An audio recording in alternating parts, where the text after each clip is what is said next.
रावण की पूरी व्याकरण उसी की एक यात्रा से निकली है। तो चलिए अब उस अध्याय के भीतर चलते हैं, त्रेता युग में, उस तपस्या के पास जिसने स्वर्ग की नींव हिला दी थी। रावण की सबसे बड़ी इच्छा थी लंका को अजेय बनाना, और वो जानता था कि इसका एक ही रास्ता है, महादेव स्वयं लंका में विराजे। वो पहले कैलाश गया, वहीं घोर तप किया, पर भगवान शिव नहीं पसीजे, क्योंकि वो उस भक्ति के भीतर बैठी महत्वाकांक्षा को देख रहे थे। तब रावण हिमालय की दक्षिणी ढलानों पर उतरा और उसने वो तपस्या शुरू की जिसका वर्णन सुनकर आज भी रोंगटे खड़े हो जाते हैं। गर्मियों में उसने अपने चारों ओर 4 अग्नियां जलाई और 5वां अंगारा था सिर पर तपता सूरज। इसे कहते हैं पंचअग्नि तप। बरसात आई तो वो खुले आसमान के नीचे नंगी धरती पर बैठ गया। सर्दियों में वो जमा देने वाले पानी में उतरकर खड़ा हो गया। एक पूरा वर्ष रथुधर रथु, पर कैलाश पर कोई हलचल नहीं।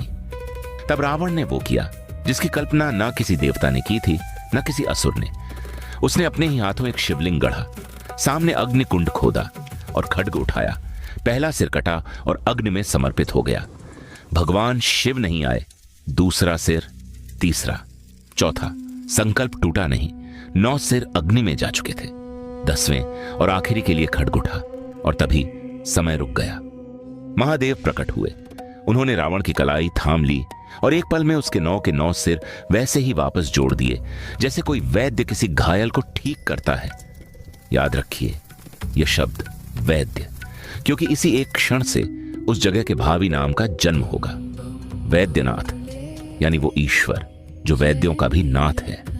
प्रसन्न होकर भगवान शिव ने वरदान मांगने को कहा और रावण ने अपनी वही जिद दोहराई, प्रभु मेरे साथ लंका चलिए। भगवान शिव ने उसे अपना लिंग सौंप दिया, जिसे कथाएं आत्मलिंग कहती हैं। कहा जहां यह रहेगा वहां मैं रहूंगा, पर साथ में एक शर्त रखी, रास्ते में इसे जमीन पर मत रखना। जिस पल यह धरती को छुएगा उसी पल यह वहीं स्थापित हो जाएगा सदा के लिए। फिर कोई शक्ति इसे नहीं उठा पाएगी। अब एक पल के लिए कहानी रोकिए और शुरुआत के उस लड़के को याद कीजिए। सुल्तानगंज का घाट, कंधे पर कांवड़ और एक नियम, ये जमीन को नहीं छू सकती। शब्द दर शब्द वही शर्त, जो शर्त भगवान शिव ने रावण के सामने रखी थी, वही आज करोड़ों कांवड़ियों की कसम है।